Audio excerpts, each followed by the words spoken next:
Hello, friends. Welcome to Joshna Medical Education. I hope you all are doing well. Friends, आज के topic में मैंने stomach को cover किया है। स्टमक के साथ मैंने उसके डायग्राम्स भी दिए हैं और हर चीज़ को मैंने with the help of diagrams explain किया है। ये बहुत ही इजी एक्सप्लेनेशन होने वाली है स्टमक की। आई होप ये आप सबको ईजिली समझ आ जाएगा। So let's start the video. Stomach. So stomach is a sac-like J-shaped organ of the alimentary tract between the esophagus and small intestine. So stomach एक जे शेप का ऑर्गन है। सो इसकी जो शेप है वो जे शेप है। सो अल्फ़ाबेट जे की तरह ये लगता है और सैक लाइक है। Organ of the alimentary tract, so ये एलिमेंट्री ट्रैक का ही ऑर्गन है। सो हमारी गट का ऑर्गन है ये। Between the oesophagus and small intestine, so ये है ईसोफेगस और ये है स्मॉल इंटेस्टाइन, यहाँ से स्टार्ट हो रही है। सो ईसोफेगस और स्मॉल इंटेस्टाइन के बीच में ये प्रेजेंट है। लोकेशन, अब ये एग्जैक्टली कहाँ पर लोकेटेड है? Situated in the epigastric, umbilical and left hypochondriac region of the abdominal cavity. So इस डायग्राम में देखिए, ये है एपिगैस्ट्रिक रीजन, ये है लेफ्ट हाइपोकॉन्ड्रिक रीजन और ये मिडिल में है अम्बलाइकल रीजन। सो ये जो स्टमक है ये एपिगैस्ट्रिक रीजन को भी कवर करता है, अम्बलाइकल रीजन को भी कवर करता है एंड लेफ्ट हाइपोकॉन्ड्रिक रीजन को भी ये कवर कर रहा है। सो दिस ऑल, ये जो होल कैविटी है ये है एब्डोमिनल कैविटी। इसमें इन रीजन्स को स्टमक कवर कर रहा है। नेक्स्ट है structure of the stomach. Stomach का स्ट्रक्चर कैसा है? Stomach is divided into three regions. Three regions में स्टमक डिवाइडेड है, फंडस, बॉडी एंड पाइलोरस में। अब हम इसको डिटेल में पढ़ते हैं। फंडस क्या होता है? Fundus is the upper part of the stomach. So ये डायग्राम में आप देख रहे हैं, ये है स्टमक का अपर पार्ट, इसको बोलते हैं fundus. Body, middle and largest part of the stomach, ये है बॉडी। सो ये मिडिल में है और सबसे लार्जेस्ट पार्ट है बॉडी का। स्टमक का सबसे लार्जेस्ट पार्ट है बॉडी। देन है pylorus. Pylorus is the lower part of the stomach which is continuous with the duodenum at its distal end. So ये है पाइलोरस। सो पाइलोरस जो है लोअर पार्ट है स्टमक का और एंड पार्ट है स्टमक का। पाइलोरस के बाद ये डियोडेनम मीन्स फर्स्ट पार्ट है जो स्मॉल इंटेस्टाइन का, वहाँ पर खुलता है। सो इसको बोलते हैं पाइलोरस या पाइलोरिक एंट्रम, जो कि फर्स्ट पार्ट है पाइलोरस का। So this is pylorus. At its distal end, pyloric sphincter guarding the opening between the stomach and the duodenum. So यहाँ पर जहाँ पर ये पाइलोरस है, यहाँ पर स्फिंक्चर होता है, एक पाइलोरिक स्फिंक्चर। जो स्फिंक्चर इज लाइक अ डोर, एक दरवाजे की तरह होता है जो कि ओपनिंग और क्लोजिंग को रेगुलेट करता है। सो जब फूड को आगे जाना होता है, मीन्स जब पार्टली डाइजेस्टेड फूड रेडी हो जाता है आगे जाने के लिए, सो ये स्फिंक्चर ओपन हो जाता है, अदरवाइज पाइलोरिक स्फिंक्चर क्लोज रहता है। So this was the three regions of stomach. Next है स्टमक हैज टू कर्वेचर्स। अब दो कर्वेचर्स होते हैं स्टमक के, lesser curvature and greater curvature. So ये आप डायग्राम में देख सकते हैं, ये है लेसर कर्वेचर जो कि राइट साइड पर है स्टमक की, और ये है ग्रेटर कर्वेचर जो कि लेफ्ट साइड पर है। So lesser curvature, lesser curvature it is short, short है ये इसलिए इसको लेसर कर्वेचर बोला है। Concave curve on the right, अब ये कनकेव कर्व है और ये राइट साइड में है स्टमक की, right, from the opening of the oesophagus to the opening into the duodenum. So ये ऊपर से फूड पाइप आ रही है ईसोफेगस जो कि स्टमक में आकर ओपन होती है। सो ये ईसोफेगस से लेकर डियोडेनम तक लेसर कर्वेचर है, राइट साइड में है और कनकेव कर्व है ये। सो डियोडेनम इंटेस्टाइन का फर्स्ट पार्ट है and lies on the posterior surface of the stomach, और लेसर कर्वेचर पोस्टीरियर सरफेस पर होता है स्टमक के। So this was lesser curvature. Next है greater curvature. Greater curvature is 4 to 5 times as long as the lesser curvature. So ये 4 से 5 गुना बड़ा होता है लेसर कर्वेचर से, इसलिए इसको ग्रेटर कर्वेचर बोलते हैं। एंड ये कन्वेक्स कर्व होती है, लेसर कर्वेचर कनकेव है, ये कन्वेक्स कर्व है ऑन द लेफ्ट, और ये लेफ्ट में है और लेसर कर्वेचर राइट में है। From the opening of the oesophagus to the opening into the duodenum, ये भी सेम है, ईसोफेगस से लेकर डियोडेनम की ओपनिंग तक ये होता है। सो ये दो कर्वेचर्स हैं स्टमक के। नेक्स्ट है स्फिंक्चर ऑफ द स्टमक। अब स्टमक में दो स्फिंक्चर होते हैं, उनको हम डिटेल में पढ़ेंगे। एक है कार्डियक स्फिंक्चर और नेक्स्ट है पाइलोरिक स्फिंक्चर। अब कार्डियक स्फिंक्चर क्या होता है? The stomach is continuous with oesophagus at cardiac sphincter. जो ऊपर से फूड पाइप मतलब ईसोफेगस आ रहा है जो कि स्टमक में ओपन होता है। सो ईसोफेगस और स्टमक के बीच में जो स्फिंक्चर है उसको बोलते हैं कार्डियक स्फिंक्चर, और इसका दूसरा नाम है लोअर ईसोफेजियल स्फिंक्चर भी इसको बोलते हैं।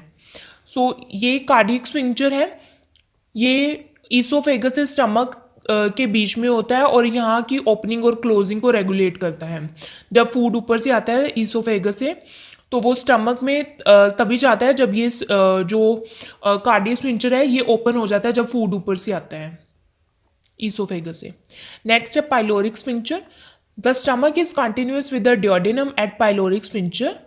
सो ये है नीचे पाइलोरिक स्फिंक्चर, क्योंकि स्टमक का जो लोअर रीजन है, लोअर पार्ट है, उसको बोलते हैं पाइलोरस, इसी से इसका नाम पड़ा है पाइलोरिक स्फिंक्चर। तो पाइलोरिक स्फिंक्चर किसके बीच में होता है? स्टमक के पाइलोरस रीजन में और ड्यूडेनम के बीच में होता है pyloric स्फिंक्चर। When the stomach is inactive, the pyloric sphincter is relaxed and open, and when the stomach contains food, the sphincter is closed. जब स्टमक में फूड नहीं होता, जब स्टमक इनएक्टिव होता है, मीन्स इसमें कोई भी प्रोसेस नहीं चल रहा होता, फूड नहीं होता, तब पाइलोरिक स्फिंक्टर क्लोज रहता है और तब पाइलोरिक स्फिंक्टर ओपन रहता है। और when the stomach contain food the sphincter is closed. जब स्टमक में फूड होता है प्रेजेंट, तब स्टमक में प्रोसेसेस चल रहे होते हैं, डाइजेशन हो रहा होता है, तब ये स्फिंक्टर क्लोज रहता है ताकि फूड आगे ना जा पाए। जब तक कि फूड रेडी नहीं होता आगे जाने के लिए तब तक ये स्फिंक्टर क्लोज रहता है। सो ये थे कार्डियक स्फिंक्टर और पाइलोरिक स्फिंक्टर। आई होप ये आपको समझ आ गए होंगे।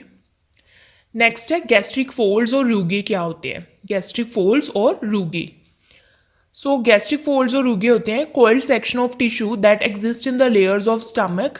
दे provide elasticity by allowing the stomach to expand when a bolus enters it.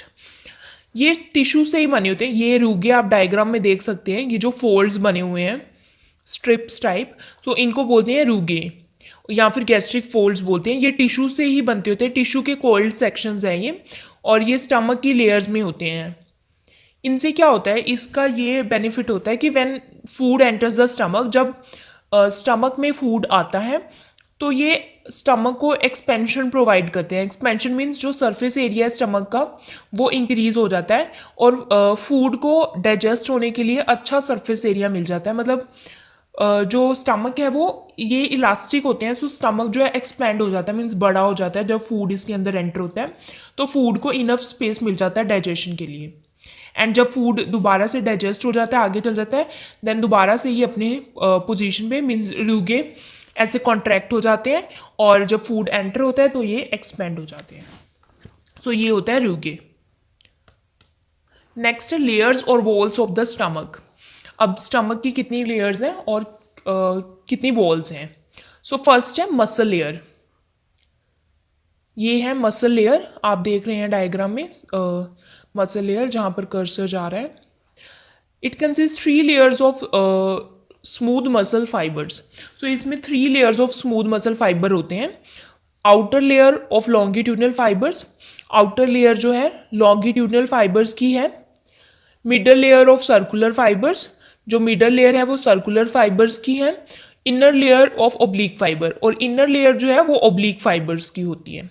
So outer longitudinal, middle circular and inner oblique fibre, ये है मसल लेयर जो कि मसल्स हैं स्टमक की, मसल टिश्यू। देन है mucosa, second is mucosa. This layer is the inner most layer of the stomach and releases hydrochloric acid. So ये है mucosa और ये इनर मोस्ट लेयर है स्टमक की, और ये वाली layer hydrochloric acid means HCl secrete करती है। स्टमक में HCl प्रोड्यूस होता है, सो वो म्यूकोजा लेयर प्रोड्यूस करती है। Also numerous gastric glands are present below the surface which secrete gastric juice into the stomach. और बहुत सारी गैस्ट्रिक ग्लैंड्स भी यहाँ पर प्रेजेंट होती हैं जो कि गैस्ट्रिक जूस को सिक्रीट करती हैं, और गैस्ट्रिक जूस हमारी डाइजेशन में हेल्प करता है। HCl और गैस्ट्रिक जूस के फंक्शन हम आगे पढ़ेंगे। नेक्स्ट है सबम्यूकोजा। सबम्यूकोजा ये वाली लेयर है मसल लेयर और म्यूकोजा के बीच में। सब का मतलब है नीचे, म्यूकोजा के नीचे, इट मीन्स इसका नाम है submucosa. Submucosa contains nerves, blood vessels and support the mucosa. इसमें नर्व्स होती हैं, ब्लड वेसल्स होती हैं और ये म्यूकोजा को सपोर्ट करती है। सो ये थी लेयर्स ऑफ स्टमक। लास्ट है फंक्शन ऑफ स्टमक। स्टमक की क्या क्या फंक्शंस हैं? फर्स्ट फंक्शन है temporary storage of food allowing time for the digestive enzymes pepsin to act. So जब फूड्स ईसोफेगस से स्टमक में आता है तो टेम्पररी स्टोरेज मीन्स थोड़ी टाइम के लिए फूड स्टमक में रहता है। क्यों रहता है? क्योंकि वहाँ पर फूड की पार्शली डाइजेशन होती है। पार्शली डाइजेशन का मतलब है कि फूड फुली डाइजेस्टेड नहीं होता लेकिन पार्टली डाइजेस्ट हो जाता है और वहाँ पर उसको टाइम मिल जाता है, जैसे डाइजेस्टिव एंजाइम्स, जैसे कि पेप्सिन। पेप्सिन एक डाइजेस्टिव एंजाइम है जो कि स्टमक से रिलीज होता है। सो ये प्रोटीन की डाइजेशन में हेल्प करता है। पेप्सिन प्रोटीन की डाइजेशन में हेल्प करता है। सो फर्स्ट फंक्शन इसका ये है कि टेम्पररी स्टोरेज होती है फूड की स्टमक में, और ताकि जो डाइजेस्टिव एंजाइम्स है वो फूड को पार्टली डाइजेस्ट कर सके। नेक्स्ट है mechanical breakdown. The 3 smooth muscle layer. अब जो मैंने पीछे 3 स्मूथ मसल लेयर पढ़ाई थी, longitudinal, circular and oblique muscle, वो क्या करती हैं? Enable the stomach to act as a churn. वो मसल फाइबर्स क्या करते हैं कि फूड को चर्न करते हैं। चर्निंग का मतलब है फूड को मतलब एक तरह से छोटे छोटे पार्टिकल्स में ब्रेक डाउन करना, एक तरह से ग्राइंडिंग कह सकते हैं कि फूड को ग्राइंड करना। सो वो फूड को चर्न करने में हेल्प करती है जो 3 स्मूथ मसल लेयर है। सो इसको कहते हैं मैकेनिकल ब्रेकडाउन। देन है gastric juice is added and the contents are liquefied to chyme. Then क्या होता है कि उसमें गैस्ट्रिक जूस ऐड हो जाता है। जो गैस्ट्रिक ग्लैंड्स है वो गैस्ट्रिक जूस को सिक्रीट करती हैं। गैस्ट्रिक जूस फूड में मिक्स होकर फूड को काइम बना देता है। लिक्विफाई मतलब कि उसमें लिक्विड ऐड हो जाता है फूड में, और उस लिक्विफाइड फॉर्म ऑफ फूड को बोलते हैं काइम। अब काइम जो है पार्टली डाइजेस्टेड फूड है, वो आगे रेडी है डिओडेनम में जाने के लिए। नेक्स्ट है limited absorption of water, alcohol and some lipid soluble drugs. Next function है इसका कि स्टमक में लिमिटेड एब्जॉर्प्शन, मतलब फुली एब्जॉर्प्शन तो नहीं होती है, थोड़ी थोड़ी एब्जॉर्प्शन होती है वाटर की, अल्कोहल की and some lipid soluble drugs का मतलब है जो फैट सोल्यूबल ड्रग्स हैं, कुछ लिपिड सोल्यूबल ड्रग्स की वहाँ पर एब्जॉर्प्शन होती है। नेक्स्ट फंक्शन है non specific defence against microbes provided by HCl। जो हाइड्रोक्लोरिक एसिड प्रेजेंट होता है स्टमक में, वो नॉन स्पेसिफिक डिफेंस प्रोवाइड करता है माइक्रोब्स को। कैसे? क्योंकि HCl का pH क्या है? बहुत कम है, क्योंकि ये एसिड है। सो 1.2 अराउंड pH होता है स्टमक में maintain because of HCl। So it's very acidic environment. बहुत ज़्यादा एसिडिक इन्वायरमेंट होने के कारण जो माइक्रोब्स हैं वो किल हो जाते हैं, बैक्टीरिया जो है किल हो जाते हैं। सो एक ये नॉन स्पेसिफिक डिफेंस भी प्रोवाइड करता है स्टमक। नेक्स्ट है preparation for iron for absorption. Iron को प्रिपेयर करता है स्टमक फॉर एब्जॉर्प्शन। कैसे करता है? क्योंकि स्टमक में इतना ज़्यादा एसिडिक एनवायरनमेंट है, सो आयरन में जो आयरन सॉल्ट्स होते हैं वो सोल्यूबल हो जाते हैं, इसलिए आयरन की एब्जॉर्प्शन के लिए स्टमक आयरन को प्रिपेयर करता है। वैसे जो मेन एब्जॉर्प्शन है आयरन की वो स्मॉल इंटेस्टाइन में होती है। नेक्स्ट फंक्शन है production and secretion of intrinsic factor needed for absorption of vitamin B12 in the terminal ileum. जो इंट्रिंसिक फैक्टर की प्रोडक्शन और सिक्रीशन करता है स्टमक। इंट्रिंसिक फैक्टर क्या है? इंट्रिंसिक फैक्टर एक प्रोटीन है जो कि विटामिन B12 की एब्जॉर्प्शन के लिए नेसेसरी है, मतलब कि ज़रूरी है। और विटामिन B12 की सिक्रीशन जो एब्जॉर्प्शन है वो भी टर्मिनल इलियम में होती है। टर्मिनल इलियम इंटेस्टाइन का टर्मिनल पार्ट है, स्मॉल इंटेस्टाइन का। नेक्स्ट फंक्शन है secretion of hormone gastrin. Gastrin एक हार्मोन है, उसकी सिक्रीशन भी स्टमक से होती है। जो गैस्ट्रिन है वो HCl को भी स्टिमुलेट करता है रिलीज होने के लिए। ऑल्सो पेप्सिन को भी स्टिमुलेट करता है। पेप्सिन हमने पहले ही पढ़ा जो कि प्रोटीन की डाइजेशन में हेल्प करता है। लास्ट है regulation of passage of gastric contents into the duodenum. Stomach में एक तो स्फिंक्टर प्रेजेंट होता है, दैट इज पाइलोरिक स्फिंक्टर। और जब food in the form of chyme. जब काइम बन जाता है, मतलब food in the form of chyme जब रेडी हो जाता है, so that is partly digested food है जो, वो भी आगे पास होता है with the help of pyloric sphincter. Pyloric sphincter की वजह से जो पार्टली डाइजेस्टेड फूड काइम है वो आगे ड्यूodenum में चला जाता है। सो इस तरह से पैसेज ऑफ गैस्ट्रिक कंटेंट को भी रेगुलेट करता है स्टमक, कि वो आगे कैसे पास होंगे। So this was all about the stomach. I hope कि आपको समझ आया होगा and thank you for watching. अगर आपको ये वीडियो अच्छी लगी हो so please like, subscribe and share my channel.